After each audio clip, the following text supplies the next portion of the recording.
মিশরে ৩ বন্ধু মিলে কাজের সন্ধানে বের হলো। তারা পথ চলতে লাগলো। হঠাৎ করে তারা সামনে ৪ টা সোনার বার দেখতে পেল। এই ৩ জনে ৪ টা সোনার বার দেখার পরে আনন্দে আপ্লুত হয়ে উঠল।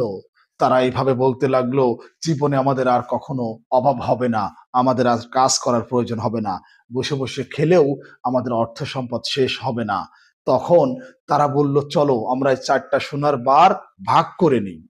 ঠিক সেই মুহূর্তে তাদের মধ্য থেকে একজন বলে উঠল, "আরে ভাগ পরে করি। এখন আমাদের ক্ষুধা লেগেছে, খাওয়ার দরকার।" এই কথা বলার পর তারা একজনকে বাজারে পাঠালো রুটি কেনার জন্য।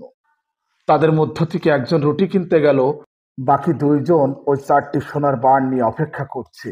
ঠিক সেই মুহূর্তে ঠিক সেই মুহূর্তে সেখানে শয়তান উপস্থিত হলো এবং শয়তান এই ২ জনকে বলছে, "এই শোন, ওই যে ছেলেটা বাজারে রুটি কিনতে গিয়েছে, ও আসার সাথে তোরা ওকে হত্যা করবি। তাহলে এই যে ৪ টা সোনার বার তোদের ২টা ২টা করে ভাগে পড়বে।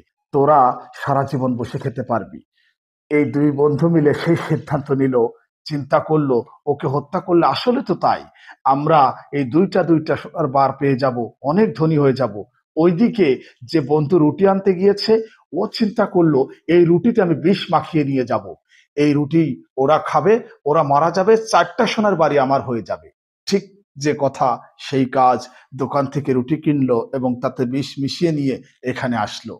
ঠিক এখানে আসার পর এই ২ বন্ধু মিলে ওই বন্ধুকে হত্যা করে ফেললো এবং তারা তখন আনন্দে নাচানাচি করছে যে এখন এই ৪ টা সোনার বারের মালিক আমরা ২ জন, একেকজনে ২ টা করে পাবো।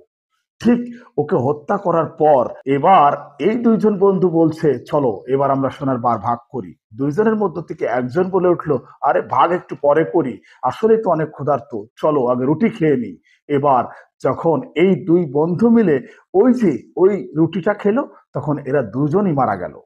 দেখেন প্রিয় ভিউয়ার্স, এখন ৪ টা সোনার বার তাদের সামনে পড়ে আছে। ৩ বন্ধুই কিন্তু লাশ। শয়তান আমাদেরকে এভাবেই ধোঁকা দেয়। শয়তান এভাবেই আমাদেরকে জাহান্নামের দিকে নিয়ে যায়। শয়তান এভাবেই আমাদের শান্তির দুনিয়াকে অশান্ত করে তোলে। প্রিয় ভিউয়ার্স, এই গল্পের মোরালিটি হচ্ছে এই, লোভ আমাদেরকে ধ্বংস করে দেয়। পরিশেষে বলতে চাই, এই লোভ আর এই শয়তানের প্ররোচনাই আমাদেরকে জাহান্নাম পর্যন্ত পৌঁছে দেয়।